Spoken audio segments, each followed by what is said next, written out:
Hi everyone, welcome back to this channel. In this tutorial, I will show you a quick trick to get the orange pansy seed in Heartopia. First, you need to buy the base seed from NPC Blanc.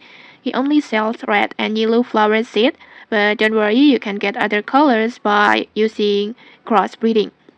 Just plant the flowers in alternating patterns like this, yellow and red, and then just plant it with these patterns like this, and then after that just water them and wait until the flowers bloom like this. And this is the important, don't harvest them yet. Just keep watering the flowers every day, and after some time and floating seeds will appear above the plant. That means the crossbreeding already worked. And usually crossbreed seeds will appear in the morning at the 6 a.m. so just check your garden daily. And to speed up the process, you can ask your friends to help water your plants, because from my experience, this really increases the chance of getting crossbreed seeds faster. And as you can see, I already got the orange orange pansy seed like this.